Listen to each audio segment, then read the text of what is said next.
Hello everyone, welcome to Wealthy Wisdom. देखिए, अगर हम लाइफ इंश्योरेंस की बात करें तो इसमें दो सबसे पॉपुलर कैटेगरीज हैं।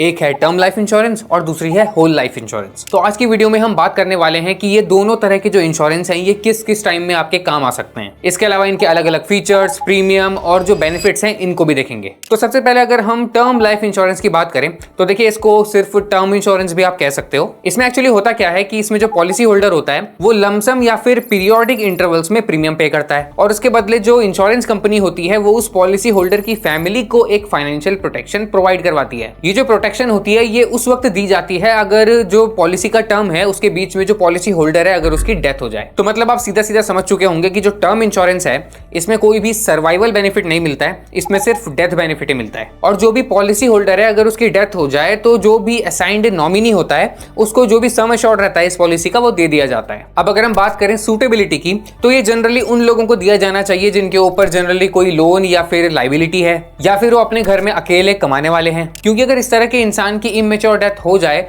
तो फिर ये जो लाइबिलिटीज हैं या फिर घर का जो खर्चा है उसका पूरा का पूरा बर्डन पूरी फैमिली पे आ जाएगा। तो ऐसे लोगों को टर्म इंश्योरेंस रेकमेंड किया जा सकता है ताकि उनके जाने के बाद भी उनकी जो फैमिली है उसको किसी भी तरह के फाइनेंशियल स्ट्रेस से ना गुजरना पड़े। अब बात करते हैं होल लाइफ इंश्योरेंस की। जैसे कि आपको इसके नाम से ही समझ आ रहा है, होल लाइफ इंश्योरेंस मतलब पूरी जिंदगी का लाइफ इंश्योरेंस। इस तरह की पॉलिसीज में जो पॉलिसी होल्डर होता है वो तब तक कवर्ड रहता है जब तक वो जीता है। इस प्लान में पॉलिसी होल्डर को दो तरह के बेनिफिट मिलते हैं, कवर और बोनस का। होल लाइफ इंश्योरेंस में जो प्रीमियम है ये 10 से 15 साल तक के लिए पे किया जाता है डिपेंडिंग ऑन द प्लान, और बाद में ये जो इंश्योरेंस कवर है ये एक्सटेंड हो जाता है पूरी लाइफ टाइम के लिए। तो चलिए इसको एक एग्जांपल की हेल्प से समझते हैं। तो सपोज आपने एक 30 साल की एज में होल लाइफ इंश्योरेंस का प्लान लिया जिसका सम एश्योर्ड 35 लाख रुपए है। अब जैसे ही आपकी एज 45 हो जाएगी आप इस प्लान के लिए जो प्रीमियम दे रहे हो वो देना आप बंद कर दोगे, लेकिन इसके बावजूद आपके जो डेथ बेनिफिट कवर होंगे वो लाइफ टाइम के लिए रहेंगे। और इसीलिए जो ये होल लाइफ इंश्योरेंस वाले प्लान रहते हैं इसमें आपका जो प्रीमियम है ये थोड़ा हाई रहता है, क्योंकि आपको ये प्रीमियम लिमिटेड टाइम के लिए ही देना पड़ता है। तो आई होप आपको यहां तक अच्छे से क्लियर हो गया होगा कि टर्म लाइफ इंश्योरेंस और होल लाइफ इंश्योरेंस आखिर होता क्या है। तो चलिए अब हम बात करते हैं कि इनके बीच में डिफरेंसेस क्या क्या हैं। इसमें सबसे पहला डिफरेंस जो आता है वो है प्रीमियम का।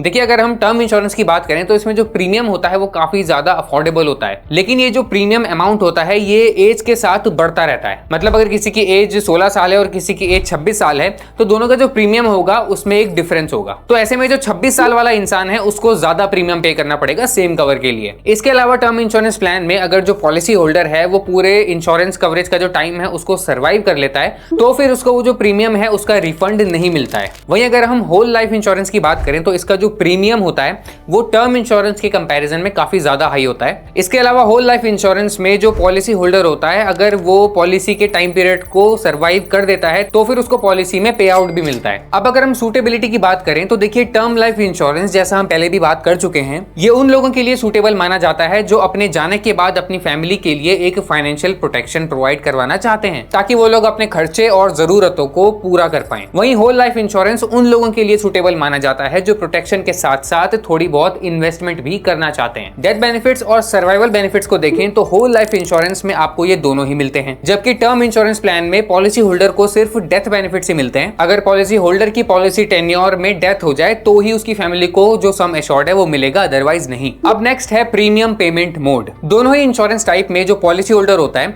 उसको प्रीमियम पे करने के लिए दो ऑप्शन मिलते हैं। एक होता है लमसम और दूसरा होता है पीरियोडिक इंटरवल में पेमेंट, जैसे कि क्वार्टरली, हाफ ईयरली या फिर ईयरली। जो पॉलिसी होल्डर होते हैं वो पेमेंट मोड को अपनी सूटेबिलिटी, अपनी अफोर्डेबिलिटी के हिसाब से चूज कर सकते हैं, लेकिन आपको इस बात का ध्यान रखना है कि आपकी जो प्रीमियम है वो आपको टाइमली पे करने पड़ेंगे, वरना आपकी पॉलिसी भी लैप्स हो सकती है। अब नेक्स्ट डिफरेंस है कैश वैल्यू के ऊपर। होल लाइफ इंश्योरेंस में जो आप प्रीमियम पे करते हो उसका कुछ हिस्सा तो आपके लिए इंश्योरेंस के लिए जाएगा और बाकी का हिस्सा इन्वेस्टमेंट प्रोडक्ट्स में इन्वेस्ट कर दिया जाएगा, जिससे कि अगर कोई प्रॉफिट होता है तो वो पॉलिसी होल्डर को एज अ बोनस दे दिया जाता है। लेकिन टर्म लाइफ इंश्योरेंस में आपको किसी भी तरह का बोनस नहीं दिया जाता है। तो देखा जाए तो होल लाइफ इंश्योरेंस सेविंग्स और प्रोटेक्शन प्लान दोनों का ही रोल प्ले करता है, जबकि टर्म इंश्योरेंस एक प्योर लाइफ इंश्योरेंस है बिना किसी सप्लीमेंट्री बेनिफिट के। अब नेक्स्ट डिफरेंस है सरेंडर वैल्यू का। होल लाइफ इंश्योरेंस में जो पॉलिसी होल्डर है उसको एक और बेनिफिट मिलता है और वो होता है सरेंडर वैल्यू का। मतलब अगर जो पॉलिसी होल्डर है उसको कुछ स्पेसिफाइड टाइम पीरियड के बाद में अपनी पॉलिसी को सरेंडर करना है, मतलब वो उसको आगे कंटिन्यू नहीं करना चाहता है, तो फिर जो पॉलिसी होल्डर है वो भले ही बीच में से अपनी पॉलिसी को बंद कर दे, लेकिन उसको अपनी जो प्रीमियम उसने पे किए हैं उनकी कुछ वैल्यू वापस मिल जाती है। वहीं अगर हम एक प्योर टर्म इंश्योरेंस की बात करें तो इसमें सरेंडर वैल्यू का कोई भी कॉन्सेप्ट नहीं होता है। तो चलिए अब सबसे इंपॉर्टेंट पॉइंट पे डिस्कशन करते हैं कि इन दोनों में से आपके लिए कौन सी पॉलिसी सही होने वाली है। तो देखिए, मैं आपको बताना चाहूंगा कि मोस्ट केसेस में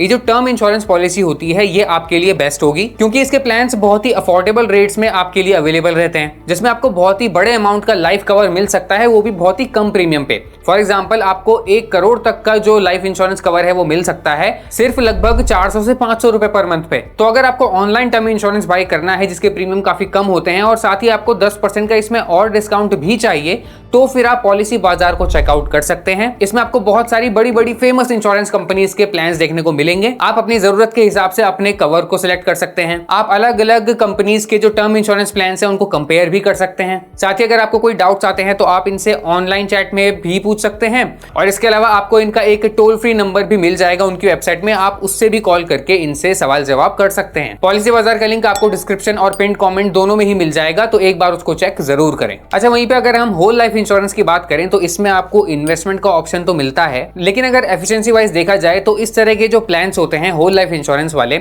ये आपको ना प्रॉपर इंश्योरेंस का कवर प्रोवाइड करवाते हैं, ना ही आपको प्रॉपर इन्वेस्टमेंट के रिटर्न्स दे पाते हैं। तो एक इंडिविजुअल इंश्योरेंस प्लान लेने से पहले ये जरूर सोचे कि उसका प्रायर ऑब्जेक्टिव क्या है। वो अपनी फैमिली को प्रोटेक्शन प्रोवाइड करवाने के लिए एक टर्म इंश्योरेंस प्लान भी ले सकता है, साथ ही अपनी इन्वेस्टमेंट की नीड के लिए वो कोई इंश्योरेंस प्लान ना लेके डिफरेंट इन्वेस्टमेंट प्रोडक्ट्स को भी कंसीडर कर सकता है, जैसे mutual funds, stock, bonds etcetera. लेकिन अगर फिर भी कोई इंडिविजुअल इन्वेस्टमेंट के लिए इंश्योरेंस के रूट से जाना चाहता है तो फिर ऐसे केस में उनको होल लाइफ इंश्योरेंस के प्लान सजेस्ट किए जा सकते हैं। तो ये थे टर्म और होल लाइफ इंश्योरेंस के बीच के डिफरेंसेस। आई होप आपको हमारी वीडियो पसंद आई होगी। आपको और किस तरह के इंश्योरेंस के ऊपर वीडियो चाहिए उसके ऊपर कमेंट जरूर करें, और अगर आप ऑनलाइन इंश्योरेंस पॉलिसी लेना चाहते हैं तो फिर आप पॉलिसी बाजार को चेकआउट भी जरूर करें। आपको उसका लिंक डिस्क्रिप्शन और पिन कमेंट में मिल जाएगा। Thank you.